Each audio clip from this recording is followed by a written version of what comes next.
I got a reservation at that new restaurant in Manhattan, Ambassador Clubhouse. A friend of mine was telling me when they opened, they had 60,000 reservations. It's ridiculous. Do you want to know what it is first? Is this good for the restaurant industry? What are you talking about? It's a highly anticipated, highly rated, really amazing place, and everybody wants to go. It's great. Okay, out of the 60,000 restaurant requests, how many are actual individuals and how many are just like some kind of scumbag secondary market people? No, I don't know. That's annoying. That's for sure. question. I agree with you. Anywho, let's get started.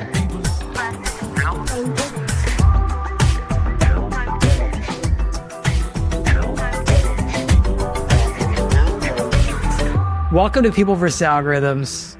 I'm Brian Marcy. I'm playing hurt because I was speaking for 2 hours, but I'm undeterred. Joined by Troy Young, a vibe coding expert, and we are not joined by Alex Schleifer. I think he's still participating in this podcast. Where is he? Is he like in an Airstream? He seems like an Airstream person. I don't know if he's holidaying, but I think what he is doing is in the final stretch of getting his game out. And so he's really, really heads down on it. Super proud of him. The game looks amazing. It's now up on Steam, I believe.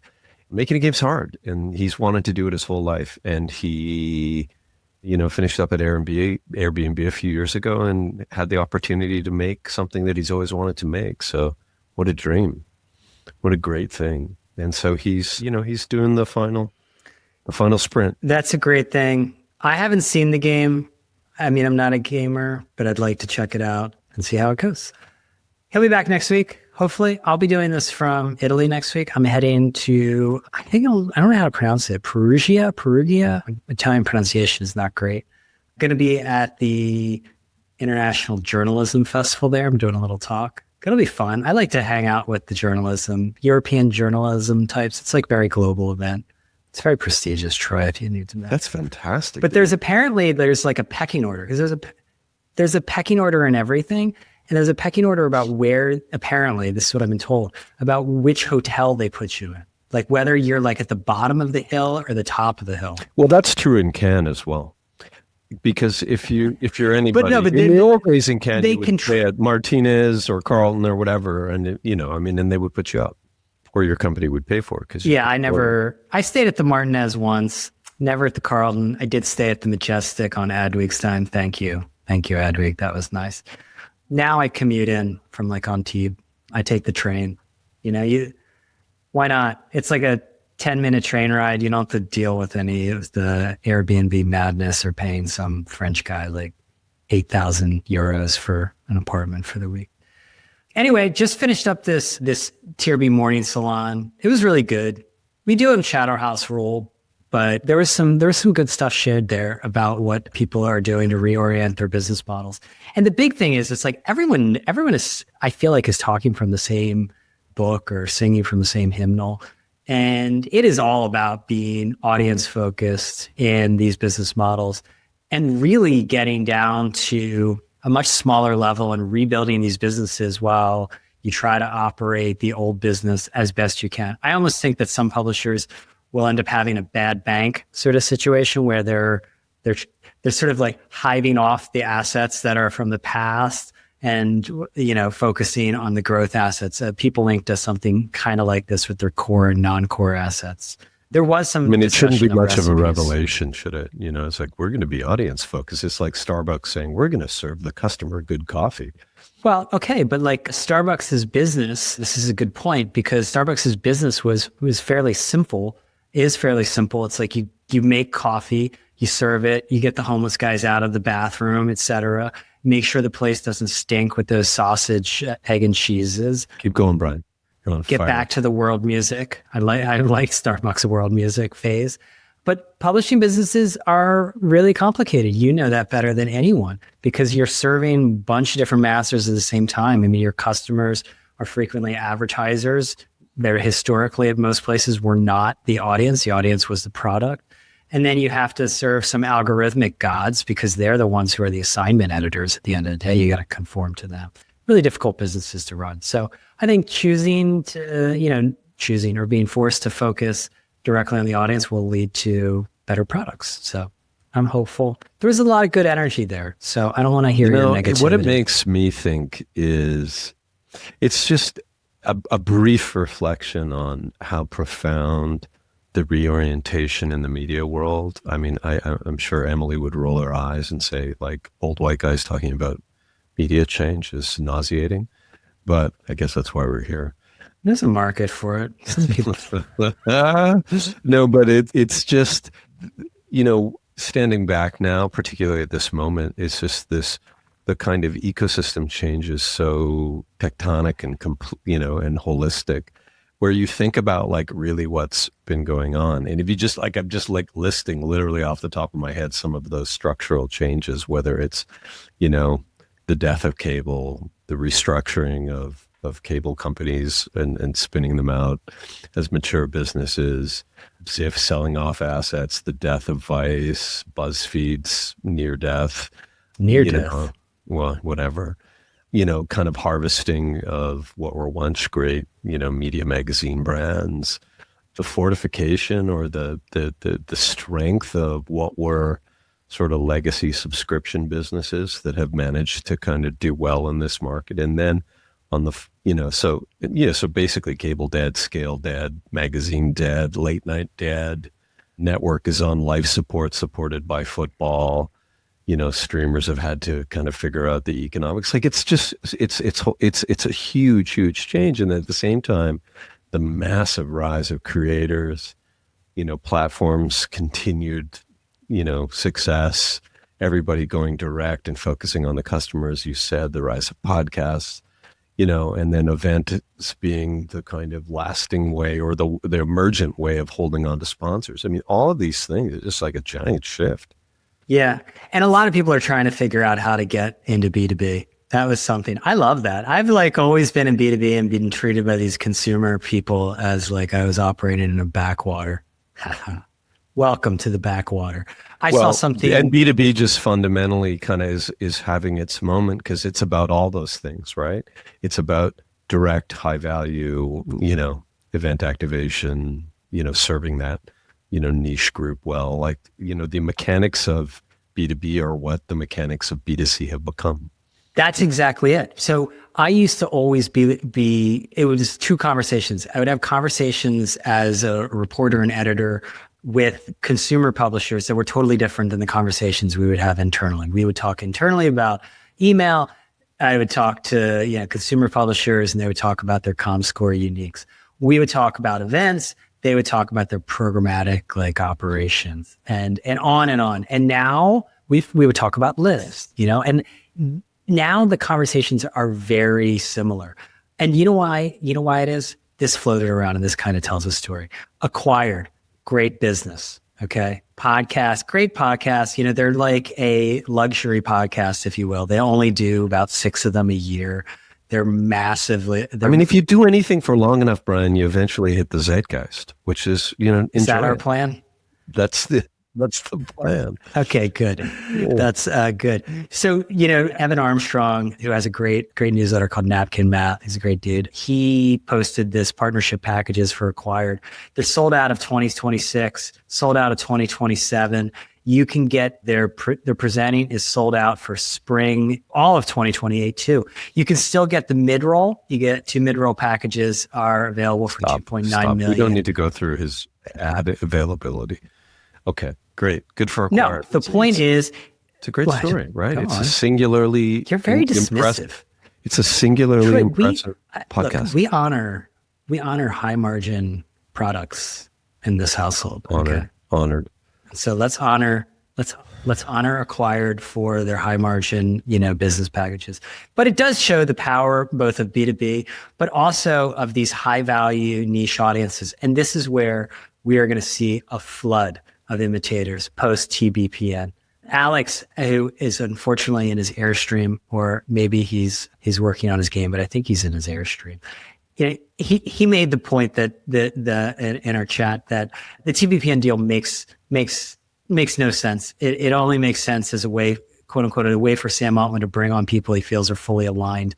He clearly feels frustrated with the existing team. It's a total tech CEO move. They're probably having dinner at Saison. I don't even know Saison. Saison? Saison? Is that some fancy restaurant? Mm. And Sam was complaining about TBPN being so much more productive than whatever his comms team was coming up with. So look, getting after high value, rich people, influential people, very valuable, always would be valuable. And so good for the TBPN guys. No need to throw hate their way because they're not journalists. They never claimed to be journalists. They're doing something different. Sam, the narrative's dying. We need to do something about it. You know what didn't help his narrative? Because they clearly knew that this New Yorker profile was coming out. And not only was it a New Yorker profile, but it was a Ronan Farrow New Yorker profile who, let's give their Nepo babies their due. I think we hear a lot of negative talk. I might have even indulged in some of it of Nepo babies, but like some of them are pretty good at what they do. And Ronan Farrow is pretty good at what he does. If I ever got an email from Ronan Farrow with, a couple questions, I would just delete it and like take the rest of the day off because it's not good. It's not going to end up good. I don't know if you read it. Basically, the TLDR is shockingly, Sam Altman is an untrustworthy and even a little bit of a slimy character. There was a really interesting, a lot of stuff wasn't new, but I think this packaging together has a lot of value because so much stuff happens. Like nobody can like keep track of it all. And putting into a narrative has real power. And I think a lot of terminally online people don't get that.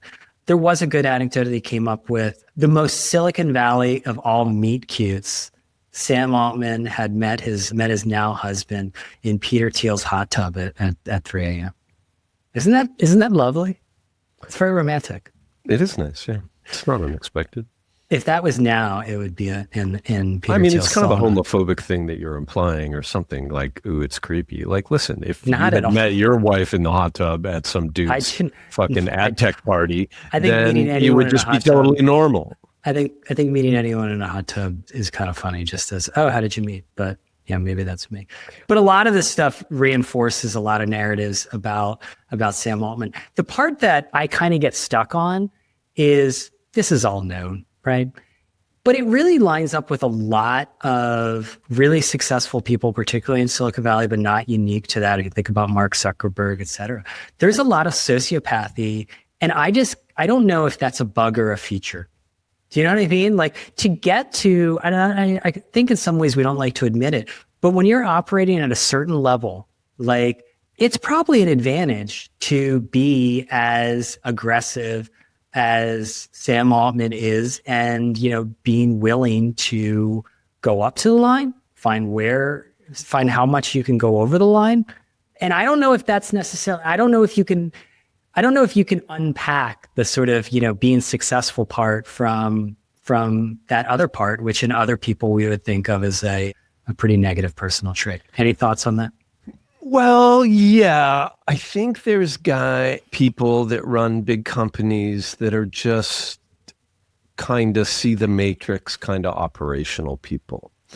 And they're handed something that has momentum, and they're the Jamie Dimons and the Tim Cooks, and they're kind of normal. They make a very complex system work, and they prioritize, and they hire good people, and they keep morale up, and they invest wisely, and all of that. And that's sort of like high-end game of system management, right? And I think those people are in a lot of big companies. And then I think they're stewards. They're stewards. Yeah, you probably have the kind of creative, visionary freak types that, damage a lot of things on the way to realizing their vision. And Travis Kalanick. Yeah, or even Steve Jobs or any of those guys. They will something into being. And then, Sam Altman's maybe from a different swamp. And, he I think grew up as, obviously really bright, well-educated, dropped out, I think, actually, but really a smart guy. And kind of But he probably dropped out strategically because it was good came for from his deal career. making, right? He was like a venture guy and a kind of deal catalyst person. And then you have this incredible, I mean, obviously due to, good instincts, seen a lot of businesses, think there's a play in AI, and then something completely crazy happens, which was ChatGPT. Like, it just exploded. And you're sitting on top of this, and you have a great mix of skills. And now you have to convince people, like at the level of hundreds of billions of dollars, that this is the right bet. And you've got to kind of keep this, forcing this narrative forward and bringing more people into this kind of game that you've created. And it is a game of deception and persuasion. And I mean, there's probably insane pressure on him. I mean, not probably, obviously there is, to both preserve his identity in this new gambit, right, as the guy, the famous IA guy or AI guy, and to kind of keep the whole system moving forward. Like, it's got to be really taxing on you, mentally, emotionally, everything.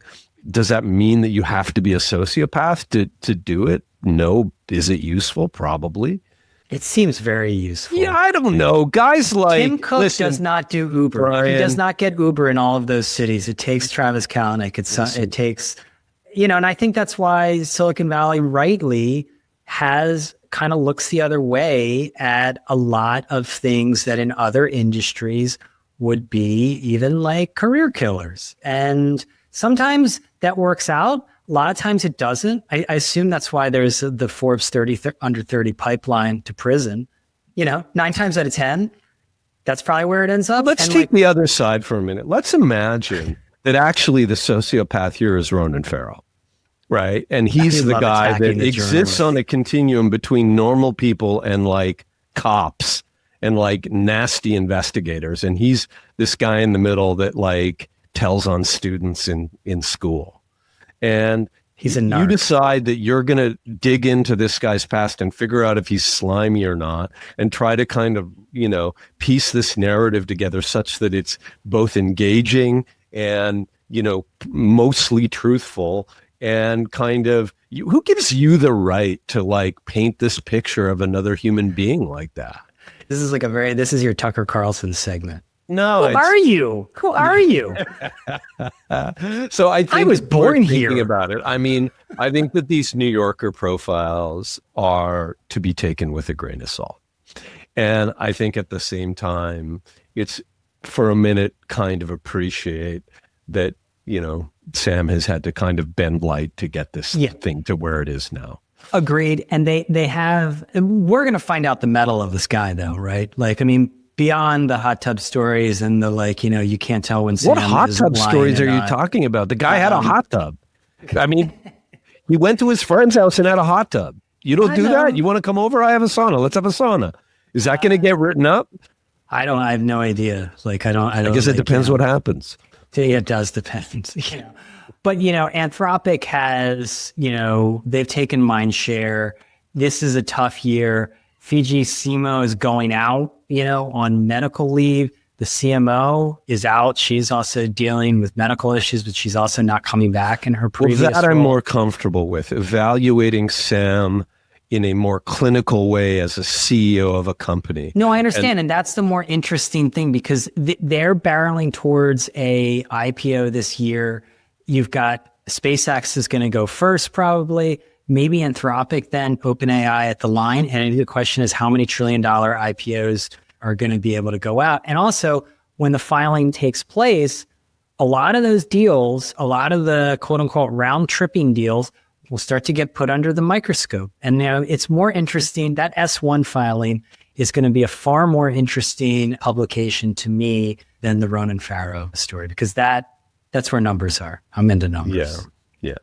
I think it's fair to look at a lot of the stumbles as this thing is evolved, and seeing it as a absolute once in a lifetime, not even category killer, brand new category, world changing technology, the biggest technology story of our lifetime.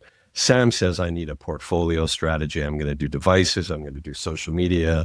I'm going to do coding. I'm going to do consumer. I'm going to do enterprise. And no company can spin all those plates. And it clearly, and I've seen this before, when companies scale from like a handful of people to thousands, you're going to have people that have to turn out of the system. You're inevitably going to make bad hires. And, he or she who does that best, who makes as few, everybody's going to make mistakes. Whoever makes the fewest mistakes is going to do best. And is it making Anthropic is an interesting company because it's a mom and pop shop, literally. It's, they started a company, Dario and his wife, and on a premise of safer AI, and they focused on developer tools, and it was the right bet. And they've had good instincts in keeping it focused, and it's a great story. But they're keeping him quiet lately because I think it's like you don't like intervene when someone's like losing. You don't get in their way. And I think there's so many owned goals that are happening right now from OpenAI. They did release a new model, Mythos. I love these model names, but they didn't release it. They're just releasing it to testers because guess what? It's too powerful. They're worried. What was the model name? Mythos? No. Mythos. I'm going with Mythos. Niche, whatever you want. And it can sniff out vulnerabilities. It's that it makes basically internet security obsolete. So they're going to share it with internet security firms, tech firms, in order to figure out how to quote unquote safely release this. OpenAI does this messaging constantly. Within the sort of AI nerd community, I think it gets a lot of eye rolling because it does happen to line up with an amazing B2B marketing strategy, which says, oh my God, this thing is so powerful. We can't even release it. By the way, we're taking pre-orders. If this thing can destroy all of internet encryption. Why are you so cynical? Instead, we could say they did some good work. They built a killer model. Their security team realized that it could sniff out vulnerabilities in any OS, in any network, in any system. And they decided pragmatically to release it to their friends in the tech community so they could fortify their systems. Good on them. They're acting like a mature company with new technology. Maybe true. There are no coincidences. That's what I've learned. We will see. I mean, it lines up perfectly with their marketing, but as you say, that could be just a coincidence. Who am I to say? I do wonder if this stuff ends up becoming kind of like a boy who cried wolf situation where there's just this constant drumbeat of this might destroy the world, and then people are like, okay, I use this as a chatbot and a Google replacement, and I don't see it. Now, you've been deep into this stuff now. You're so deep. You've moved. I usually introduce you as a podcaster, but I would even introduce you now as a vibe coder.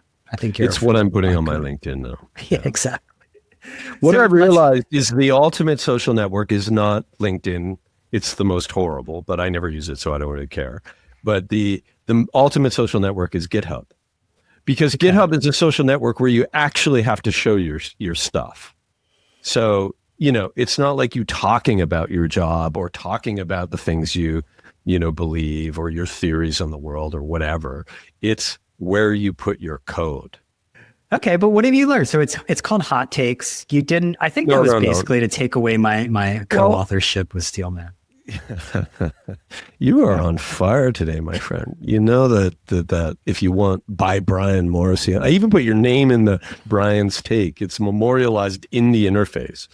I don't know what it is, actually, to be honest with you. And I never built it someone handed me a tub of Lego and I was like, okay, what can I build? And I think we had a conversation about takes.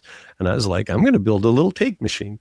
And so I guess my reflection on it, just off the top of my head, I'll get to it in a sec, because thinking about it as a product is also good learning. Why or why not it wouldn't work. I've built a few things, but I've built two things that I sort of am playing with currently.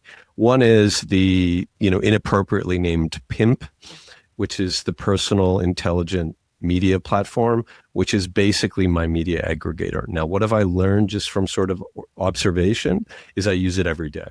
It pulls together all of my information sources and it emails out briefings to me.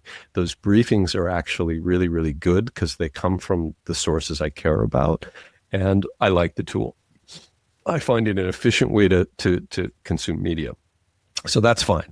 Now, Hot Take, which, by the way, I bought the URL, Big Hot Take, no S, bighottake.com, right? Okay. I bought the URL and I started building this thing. And the thing was... This is .com. This isn't a .co. No, this is .bighottake.com. That's big. That's big. And I was like, okay, so what if you could just type a take and then the AI would clean it up and it would steelman your take? You're right. Steelman was the original concept, which is take an idea and see if it works. See if you can fortify it. And then naturally I looked at, okay, so I'll take an idea, I'll reformat it because people type crap in. So I'm going to like tighten up their take a little bit. So I've had to play with that. And then we'll give you an argument and we'll try to back it up with facts and we'll change out some models and see what prompt structure makes that work, right? So it's kind of an AI system. And then we'll add a devil's advocate take. So we'll look at the other side of it. And so that put that in a feed and ranked it with a score. Started going back and forth. Does this work? Is it interesting? Can you do it by voice? Can you upload an image? Can you put in a URL? Can you put in a podcast episode? I discovered that podcasts are really just 5 to 10 takes. That's really what they are, right? Or at least many of the ones I listen to, not like a true crime podcast, right? And so I can now put in a podcast URL, whether it's YouTube or something from Apple Podcasts, and it will break it down into 5 takes, and I can publish that into my feed as a little bundle of takes. So that was kind of fun, right? And so I created this kind of feed of takes. Then the question is, I call you and you're like, yeah, Troy, you did a good job making an application, but what's it for? No one's going to use. You didn't say that, but you sort of, I didn't say that. You kind of said like, I don't really get it. And the truth is... I was trying to say what you would say to me. I was trying to imitate you. Yeah. Okay. Well, the truth is, unless media does one of a number of things, right? Mm-hmm. Where it's either super useful, it makes you smarter, it's wildly entertaining, it has the scale to be incredibly niche and personal, it says something about you, it feeds your passions, whether it's any of those things... if it's not going to ever be something that people need in their lives, right? Like people don't need a kind of shitty Twitter, which is, obviously you're fighting the network of Twitter and, you're trying to kind of build something that doesn't really have a place in the media spectrum. So really what I used it for today is I put in takes. I put in your takes from your emails. And I see, what does it say about Brian's takes? Or I put in a take from the news. Or what did it say about my hot your tub takes? take? Some of them, they're in there. We'll load them up at the end on the podcast episode as well. But basically, it's a feed where you can add a take, you can validate your take, or you can browse takes. And it was an interesting thing. And then it took me on this path just to get to the kind of point, which is, I learned a lot of things about why making feed logic, if your Twitter is so hard, the difference between popular, new, topical, like how to balance all of the vectors of an algorithm to make the feed experience. Learned a bit about that. I learned a bit about, how you wire up an application. So let me ask you this. Did you learn about these things, or are you just being like, this machine is telling you, hook up this to this, do this to this, and you're just like blindly like firing away and just being like, all right. Well, I think in fairness, it's a little... What's the old SNL commercial? When's the next time I'm going to be in Haiti? Like, it's just like... Yeah. No, the great thing is with these tools, you have a wonderful safety net. Because when you get into trouble, like in Google Cloud, what you do is you upload a screenshot and you're like, what's going on? Because I don't understand. I do that all the time. But I do that with just basic email service provider stuff. Well, the truth is, I'm in an app called Railway. I'm in the Google console. I'm using Twilio because I'm going to make it so you can hook up a phone number. Like I'm using all the services. And I was having coffee yesterday with another guy who's probably more technical than me. He's a founder of a couple of tech-oriented startups and now is sort of for fun builds coffee shops. And he was incredibly frustrated with the technology that is available to integrate from different providers, the SaaS providers that support his coffee shops, how do invoices come in, what happens when someone makes a delivery, how do you reconcile it with accounting, all the operational things, and then extending right back to the customer experience, right? And he's like, I got so frustrated, I just started building it. And he's like, I was completely blown away. I'm building a sophisticated kind of coffee shop management platform that connects together all the pieces right back to accounting and customer experience and inventory. And he's like, I've had these moments of, I forget what he called it, but like sort of coding. It makes neurosis. Like when you're in the zone doing this kind of crazy vibe coding stuff, you get like, it really affects your nervous system, like, because you're fully engaged with the machine. And he said, I found it exhausting, and it's kind of messed up. Like I've gone into these 8-hour, sessions and all this, stuff that's been disruptive to his life. But he's like, I built it. I built a crazy system. Yeah. So it's real.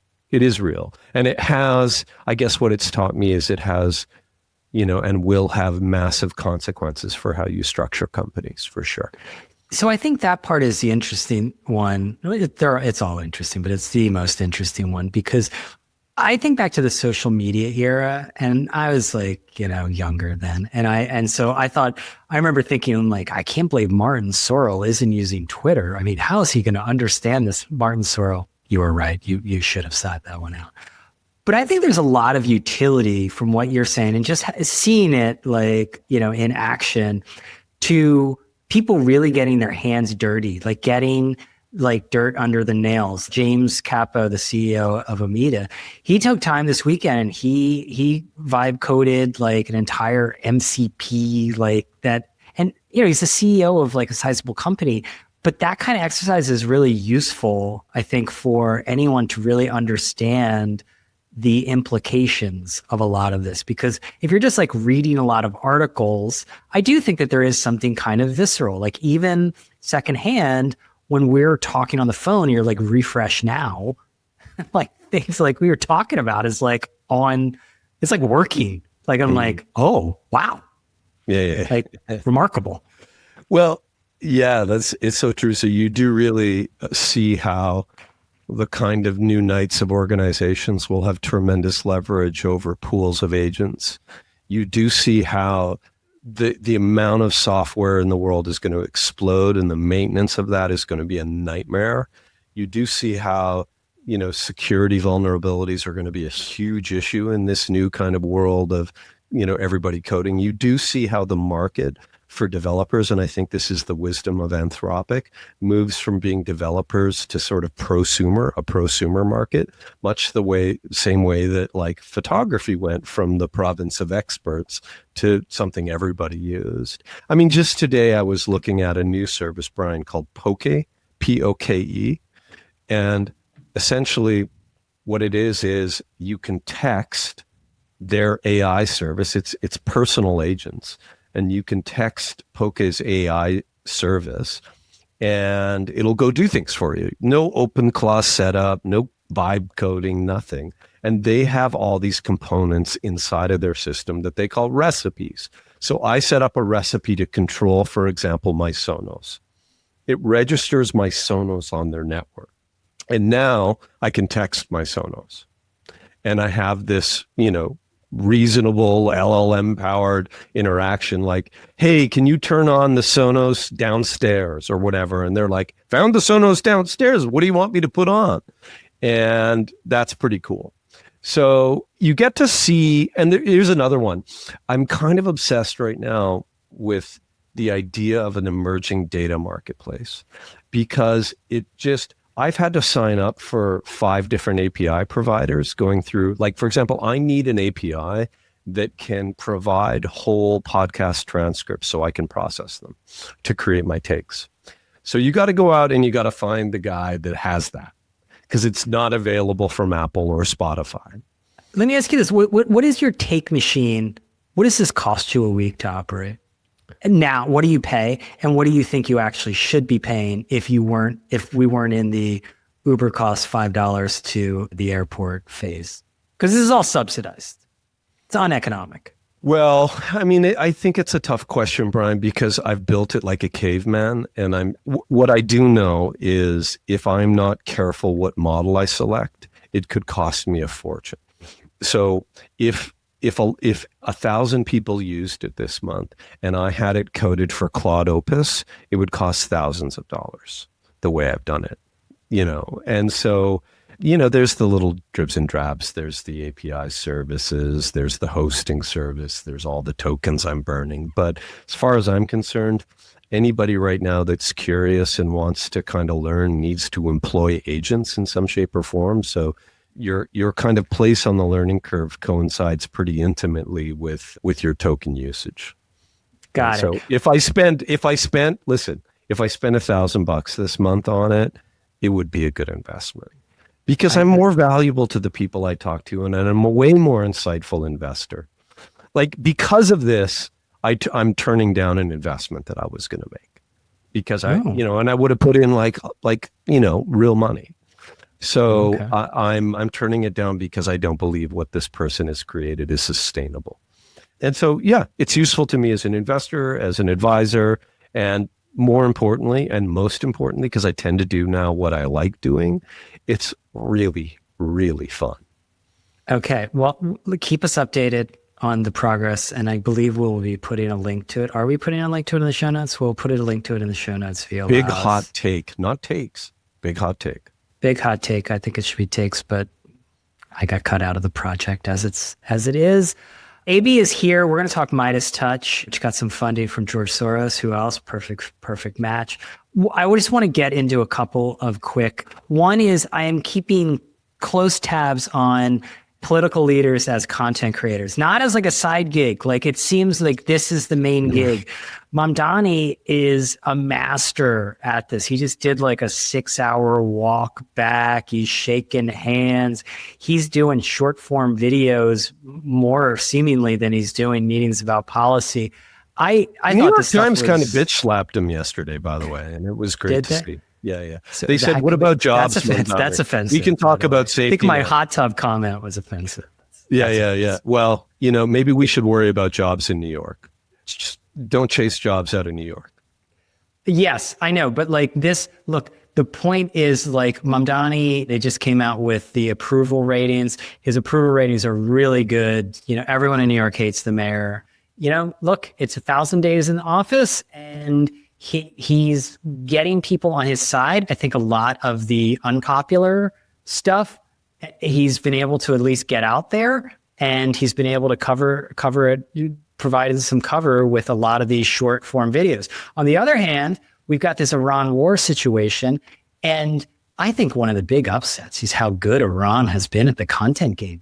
Like we're like, Trump and his like henchmen are talking about how, they're, from the Stone Ages and all this. And like, Americans don't know what it's like in Iran or something. It's a very modern country. They really understand the information ecosystem. I love that you shared this. I mean, what's funny? What occurred to me right when you shared it is that communications have just begun to mirror guerrilla warfare. Yeah. So, the way that small armies, challenge big ones is now possible in media. And making a Lego movie about Trump is... The Hegseth one was genius. Did you see that one? It was great. Yeah. It's grippy. I didn't see, I've seen them. They're good. Yeah, they're fun. And that it's better than your AI monkey. I gotta be honest. I mean, they're basically like egging him. They know that that's going to piss off Trump because he's definitely going to see it. No, it's like serious statecraft. Like I honestly think this is an important part of statecraft now, is making trolling like AI generated Lego videos about. Well, not only that, I think bigger picture, Brian, maybe you can clarify this for me, but the connection between sort of, let's call it generously, the human spirit and what is communicated to the outside world has evaporated, right? So that we're all asked to, before we would have had sort of legions and layers of comms people between a CEO and the world. And now that's all broken. And everybody, Elon sends poop emojis to media companies when they do X inquiries. Trump picks up the phone and talks to journalists immediately. And now everybody is kind of facing the world directly and communicating in kind of far more authentic or weird. Or I would argue that everybody kind of understands now that entertainment wins, like the old Elon adage that, the weirder, the funnier, the better, basically. In the case of Iran, they're using it to turn us against to turn us against ourselves. It's really an amazing new kind of front in warfare. Yeah. One other note on the media front, maybe this is a little bit of a right turn, but the Boston Globe has a really fun TikTok star on its hands. Her name is Emily Sweeney. We follow each other on Twitter. Emily does a great job. Do you think that accent's forced? It seemed a little forced. Well, she just does the news, and the thing is, she's from Dorchester, and it's all in the R's, Brian. It's all the R's, and she does it in a way that's so obvious. Well, I did some on the ground reporting this morning and found out she is from Dorchester. And basically people are just really taken by this accent. And I couldn't really place it at first. The whole thing is great. But she's a very genuine character, but the accent is incredibly important to I think to the appeal of this. And so I have this theory because I went to college in New England, and I went to half the kids around me talked like Emily Sweeney did. So it doesn't seem very strange to me, the pak, the ka, and the but I think that regional accents are kind of a thing of the past and are going to be dying out.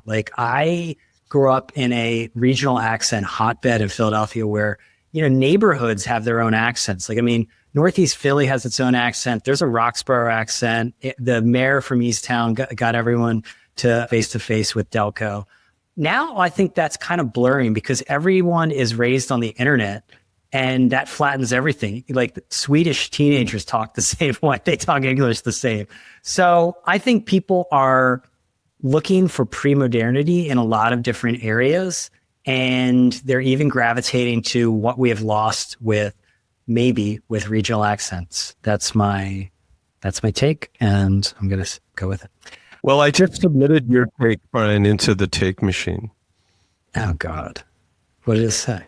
Well, it said the internet's pervasive influence on upbringing standardizes speech, thereby causing regional accents to decline. And it gave you a 71 as the, Okay, just give me the number, Troy. I already said, AB, I don't know if you've tried Hot Take, which should be called Hot Takes yet, but it gives you the number, and the number is very important. And here's my thing. You don't want your number to be too high, because if your number is too high, you're just saying some obvious shit, right? So you want your number to be say in the low 70s. You know what? After you gave me that note, I'll tell you what I did. I combined the veracity of the argument with what I refer to now in the system as a brazen score. And if the two of those things are high, you get an automatic emoji for a hot take. So a hot take has to be hot. I don't like relying on the machine to warm up my takes. I don't like it. I just go in. And so I want to try out a hot take. But when my son started dumping his internet talk into it, if the machine didn't kind of round the edges off and improve it a bit, it didn't work so well. I don't want my edges to be rounded at all. So here's my hot take, and AB, I think this might trigger you, so I wanted to wait until you were here for it, right? Because you remember when I did that thing about chaotic energy versus spreadsheet energy, and you upbraided me? You don't? I wrote about chaotic energy versus spreadsheet energy, and as someone with spreadsheet energy, you thought I was So what's the hot take? Oh, this was on the leadership stuff. Right. Yeah. So my hot take is that basically in media, there's artists and there's engineers. Because I was very taken when Emily last week talked about being an artist. And when I heard that originally, I rolled my eyes inside. Okay. Because I'm yeah, come on, you're writing the news. But then I was you know what? It's actually true. And we need to sort of broaden the definition of artists. I'm thinking of Pablo Picasso and whatnot. But I think that basically you need artists, you need engineers. The engineers are the people who are able to turn the knobs, who are vibe coding, who are building, like, they're deconstructing things. That's the engineering mindset. And now you can have an engineering mindset and not actually know engineering, right? And that's why, there's going to be so many more people who don't know how to use the tools, but think like that. And I think that's a very powerful thing. And then on the other hand, you have the artists, and there are people who make stuff because they want it to be in the world and they don't overthink it. And this is like something they don't reverse engineer stuff. They're like, but this is just like kind of what I wanted to do. And in the marketplace, that kind of energy, like the earned energy that you talk about, I really think it springs from that, not from something reverse engineered. But the weird thing is you kind of need both. Does that make sense? I'm going to put that into the hot take machine, Brian. It's coming out now. To articulate it better? You should start doing this live, and then you can have everyone's clips, like you can grade them while we're going. I think the cool thing is artists. It got a very low score. Oh my God. Artists and engineers are both essential to media, with artists providing the creative vision and engineers optimizing its realization. This machine's boring. Well, was that an accurate statement? Not really. That's why I don't like it. Well, I can modify it. Tell me how it's inaccurate. I wanted to stop modifying like my take, because my take is perfect. Like, for instance, Mr. Beast is an engineer. He's not an artist. He's an engineer, right? Alex Hormozy, engineer. Rick Rubin, he's an artist. Like people who operate on vibes, and you need both these days. That's why the Silicon Valley people are so obsessed with taste, because that is the province of artists, not of engineers, And then I think that, I don't know, I'm going to keep working on it. So this week, Midas Touch, which is a YouTube, it's a liberal YouTube centric network. They've got a site that's get run by Arena Group, was started by three brothers, at least two of whom are lawyers. And I think the other one was actually a video producer on the Ellen DeGeneres show, which for some reason is kind of funny to me. George Soros has invested, or George Soros, but the Soros Fund has invested in a few of these liberal projects. They put money into Crooked Media. That's the Obama Bros. Midas Touch they're one of these kind of streaming properties. And it's funny because I can remember for years. Explain to people what it is, though. Like, what's their distribution media? Like, how do they get their content out, and what is the content? So they get it out on platforms. It's a platform play. And is it live? Is it Instagram? Yes. You got to do everything these days. But like during the election with Biden, Kamal, like they were getting millions of views on the live streams. It was pretty wild. I mean, they still generate significant audience. It's just like it's like MSNBC type content. It's just liberal slanted news, basically. And their main output is MSNBC. I think the reason why the deal didn't get more press is because they didn't release any of the numbers, but this deal is actually bigger than the TVPN deal in terms of enterprise value. This business is really, really profitable. How do they make money? Because like I go to their YouTube, like I see them a lot on X, which I'm still slightly addicted to, I gotta say. And they do well on X. I see them like, regularly there, but I think I follow them too, just because I think that they're an interesting property.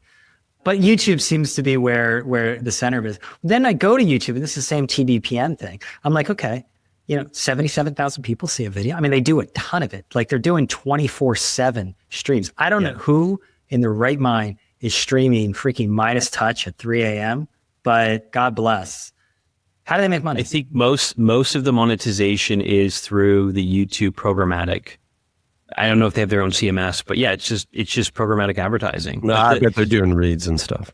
No, like a little bit, but if like the EBITDA is, this is a really big business. I think people would like.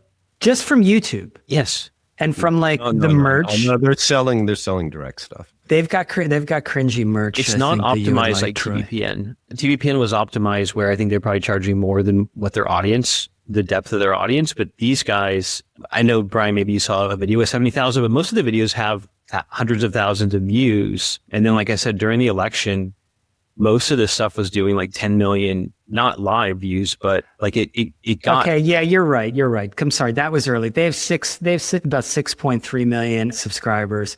I was on this one yesterday. You're right. It was like 71,000. Then I just look at it now. After 18 hours, it's up to 1.2. million. There's an interesting, so this part of these guys also bought LA Magazine and they struggled with that. And so this, I think, was kind of like a side quest that turned into a much bigger business much more quickly. And it was built on the back of more just engaging content, not the ad sales, because where they struggled with LA Mag, which is just a tough thing to have in general, but is the advertising. So I think YouTube programmatic powers most of their revenue. But the takeaway for me is that more and more of these media deals that get announced, like there's not the depth of people interested in the Midas touch is not a lot. It's a handful. You're going to see, like when the TBPN deal got announced, I feel like a lot of the media companies looked at it. Probably half of them didn't even know what it is or was. And then when they thought about the valuation, they are probably like, we could never have paid that. It's like, yeah, but we're going to probably just see to be it. clear, half of their revenue is coming from direct sales and embedding offers in their content. And I just looked it up. So you never make that much money just from the YouTube partnership. Okay, but like it is an ad business. It's an ad business. Okay, and It's all ad supported, yeah. they've got some merch. They got "Make Lying Wrong Again" T-shirt. Troy, I might get you that one. They got a "Truth Over Lies" sweatshirt. AB, that's for you. They have to like establish their progressive credentials. So they say 100% USA made, and then they say proudly union printed, which is a total dodge. Sounds like those T-shirts are made in China, printed in the US, but whatever. You got to do that. What does this mean for the market? I think we're going to see a lot of interest. Let's just stick with the TBPN thing. Are we going to see interest in, is the rebooting going to get, is Adobe going to be knocking on my door? Is it going to be your Taboola? B2B? I think B2B deals are, because it's like you're smaller and you could, like, I think HubSpot bought something, another. I mean, yeah. On the consumer side, I think it's just tougher. Like I said, the media companies, saw some of the hypothetical valuations around TBPN and they're like, we could have never paid that, right? There's just not. Because it doesn't make sense. Yeah. I mean, it's a $20 million business. Okay, great.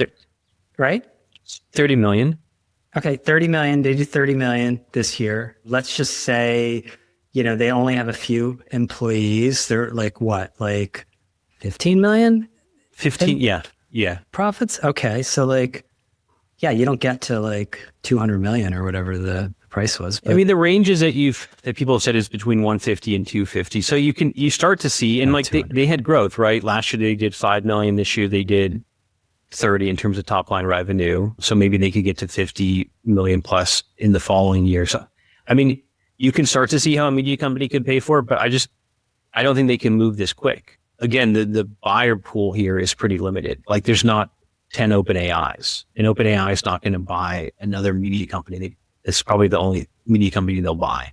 Maybe they'll buy a Substack, but my point is, Soros has been one of the more active buyers, but besides them, I don't see that many people running after Substacks and wanting to pay or whatever. I think podcasts are a little bit different, but what TBPN created is pretty unique. And the most logical buyers, if you were to take that to market, like the financial publications, one, they probably wouldn't pay as much, and two, it would have to go through a whole process. And I don't know if those guys said publicly that they never wanted to sell. Yeah, but are we going to see copycat deals? That's what can you shop mostly metrics to ramp? Like what are we going to see other, look, Silicon Valley, like everyone like follows the same kind of like playbooks a lot. Or is this like a pipe dream of the sort of creator class?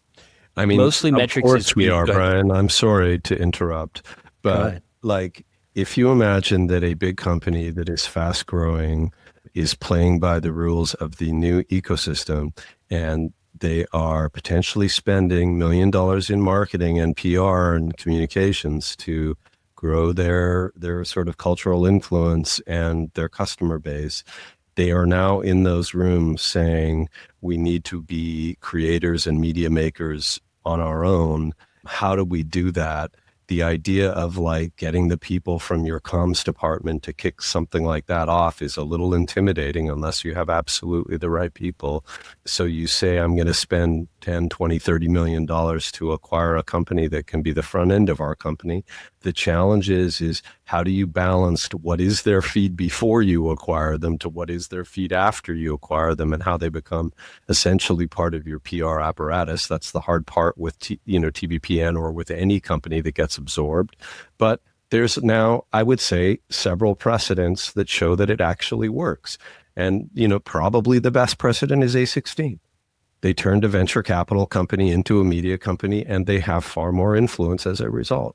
Yeah, HubSpot's interesting too. They just added to their portfolio. They just bought and they're very YouTube focused. They used to be very newsletter focused. I mean, some people do it in different ways. Elon does it personally, right? RFK Jr. is going to create a podcast for, the government, like for the health department. Like, it's all the same. That's bold, by the way. But using the A16 example, A16Z as an example, I don't know if there was actually a transaction with Eric where they just gave him a job. Fine. And a bunch of money to go build. I tried to get him, by the way, I tried to get Eric to where I had talked with Eric over the years, before the acquisition. I tried to do a podcast with him, but tell me this is strange. You want to talk out of school, but I don't think so. He's like, yeah, I'd love to do it, but I need to my team must listen to it ahead of time. And then any sort of edits or anything, I can cut anything out or decide whether it's published or not, which I'm not some capital J journalists kind of thing. But I was like, no, I think that sounds terrible. That feels weird. So they really take to heart that sort of, distrust of anyone, I guess, who does media. It's very strange to me, but maybe it works for them. I don't know. New York Times had a great, what they call a TikTok story. They bring you inside the rooms where decisions are made. And, you gotta, I think it's a big flex for a reporter. It's the more important the room and the smallest possible room, those are the ones you want to get in. And to get into the Situation Room before a war, it's pretty badass reporting. Jonathan Swan and Maggie Haberman had a great piece in the Times about how we got into this war. Proves yet again that the way out for a lot of these news organizations is a simple but hard one, which is, do amazing reporting and you will have a great direct to consumer business that the New York Times does. It is a very successful business, and it is on the back of basically doing the reporting that pretty much no one else can do. They also maybe unmasked the Bitcoin creator, John Carreyrou, who used to be at the Wall Street Journal, has a really nicely told story. I think the way he brought you into his process, because he didn't completely have the goods, and I think that's the way you kind of have to do it, was a nice piece of storytelling, and also another one where only the Times can send. And I love when they do this. They can do stuff that nobody else can do because of the scale. If you're going to be at a big scale, use it, do stuff that nobody else can do. And they're doing that. So kudos to the New York Times. Anything on that, Troy? Well, I would only add, this is kind of related to the other point, which is everybody is going to use AI massively, or you're not getting the proper leverage on human talent. And that's everything from analyzing transcripts to doing background research to doing the first edit on a story to coming up with concepts, everything. And the role, I think, is going to be, a lot of agita around, how we position being an AI assisted kind of newsroom, both to the people that work there in the marketplace. And there's a lot more of this story. It started, I think, it's been something people have been talking about for a long time, but it started with the kind of AI assisted guy at Fortune that wrote 600 stories last month, and he kind of comes up with an idea, generates the story, fact checks it, presses publish. And they use him, I think, as their kind of volume guy. I don't think Nietzsche Zimmerman. He's Nietzsche Zimmerman 2.0. Do you know that guy? But he was the Gawker guy who would churn out a 1,000 stories a week or something and get trending traffic so other people could do other kinds of work. Right. Go on. But what surprised me is Emma Tucker's reaction to it. Did you read that? I did, yeah. Can you explain it? She likes tweaking the sort of capital J journalist establishment. I mean, she basically said it was a fascinating experiment and that we need to embrace this. And I think a lot of journalists reacted very negatively to that. There have been other scandals too around this, quote unquote scandals. I don't know if they're scandals, like the New York Times cut ties with a freelancer who used AI substantially in creating a story. There was accusations that modern love. I mean, come on, we can't do modern love like through robots. Do we have no shame? Column was done through AI, although the Times claimed it did not. This is going to be part of the union negotiations. This is not something that journalists are into at all. That's my report from inside the journalism establishment. Well, does it make you think about early on in the sort of scale era when kind of boss types were preoccupied with delivering data and kind of analytics into the editorial teams so that they would, see how effective their effort. The chart beat era? Just the chart beat era, I guess, is the simple way of saying it. When you say, are you saying you? Are you using like a euphemism for you? Like no, the I'm boss saying types? that it was greeted with much skepticism. I don't know. Did you have that problem? Did I do it? Did I think it was? Yeah, did you with your media OS and everything, and you were like, we got to get big, we got to get a lot of page views and everything like this. I'm sure you held it over. I don't know if I would describe as holding it over. Do I think that knowing... It's called having expectations, Brian. Yeah. Do I think that knowing how well a story does is useful to... Oh, God. So you did. Yeah. Well, look, the counter to this, and you see it on, it's like the journalists say, oh, well, quality is what did, and they bring up the counter story. There's a UK publication that cut the number of stories that it created by 25%, and that increased traffic, which is always a very strange thing. The UK market, I noticed, at least I'm not like super deep in it, but they seem very much more still into traffic. Whereas my conversations in the US are very post-traffic. It's keep that business going as best you can, but we gotta spin up an activations business and all kinds of different things. But look, the quantity versus quality debate is always there. AI is by definition the middle. If you're using AI, everyone has the same tools, so I don't know if it's going to create a much unique value. That's a counter. There you go. Oh, one quick thing on clipping.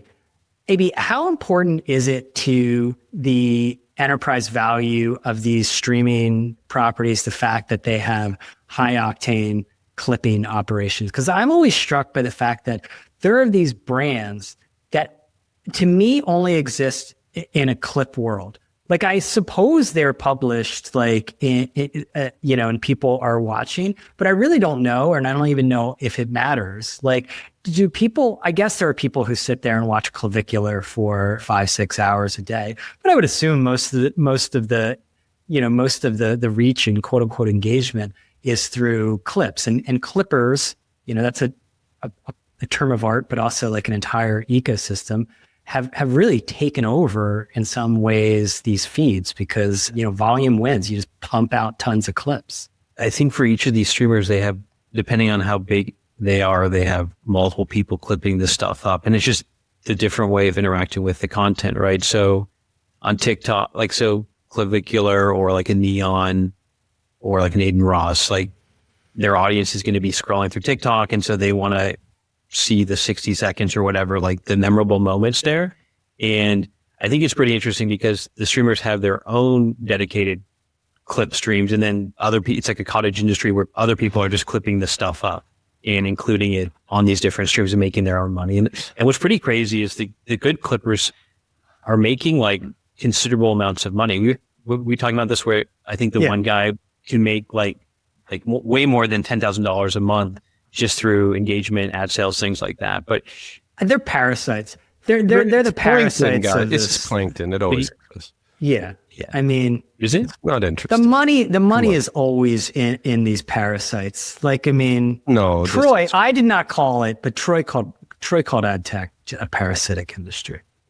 I respect that. I mean, that's how these guys are getting the reach. The people say, "Oh, I should have watched. I missed out yesterday. I should have." When you see the clips, then you're like, "Should I have missed out? And I should have been watching it yesterday because it seemed like a memorable moment." I mean, if there's a plankton layer in media that's taking content from one place to another and changing its form factor and its length and all that slightly, or doing a reaction video, good on them.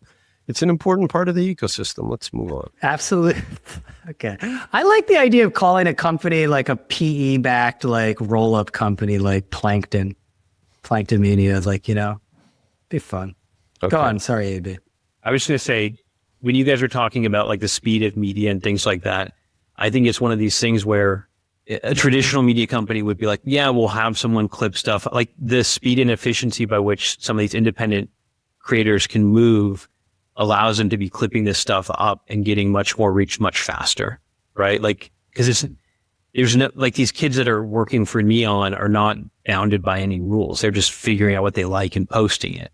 Yeah. And so it works much better in this independent creator model than putting it through some sort of regulated thing where you have someone working 8 to 5, blah, blah, blah, making 10 clips a day. It's like, no, they just pay these kids and then they make more money based on the engagement.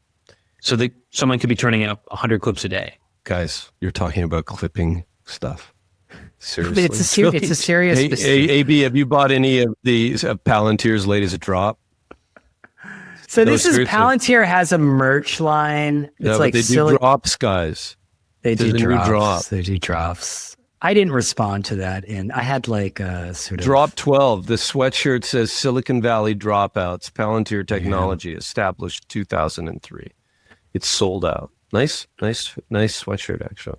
Yeah, it's a nice sweatshirt. Let's find out. Do you really want to buy? Let's find out how involved they were from a military technology company. Yeah. Well, I'm gonna wait until I find out how involved they were on that attack on the girls' school. I blew up all those little girls, so before I start to wear Palantir merch around.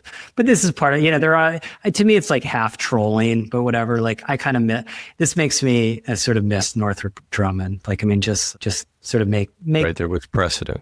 Yeah, make the stuff, but don't go out and try to be creators or whatever. But whatever. I mean, you got to hand it to them. The quality of it is pretty high. Yeah, they sell. Would you wear machines. that There's shirt, a lot of money in that ARP shirt with it says "Dominate" on it? That was an old drop. No, I wouldn't. He's a Philly guy, though. Maybe an Eagles fan. Probably not, though. No, seriously, AB, do you have any of this stuff? Palantir stuff? No, I don't know. They're selling patches on here. I don't know who buy it. I don't know what. It's just like an on patch. I don't think the patch Your is backpack? a big item. So this is not a good product, but I just want to, and then we'll get to good product, but I just wanted to come up with, this is another one I'm road testing. You might want to, see, I don't put these things into Troy's hot take machine. I'm like that Turkish guy who won the shooting competition. I don't need fancy equipment. Not for takes. So this is it. Basically, that boats are the ultimate sign of American affluence.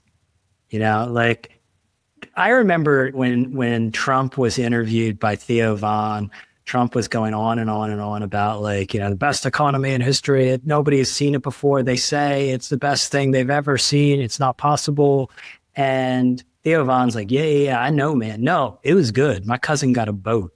And I think that there is a thing about boats, because I was reading this, New York Times had a great series or just a story where they interviewed people about what they're doing with their tax refunds, because there's a lot of tax refunds coming people's ways after this big, beautiful bill, which I think was delayed for the midterms. It was kind of actually savvy.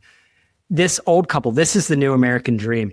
They made good money, around $300,000 a year. They're 73. This woman's 73 years old now. She and her husband have an income of about $100,000 a year with their Social Security, et cetera.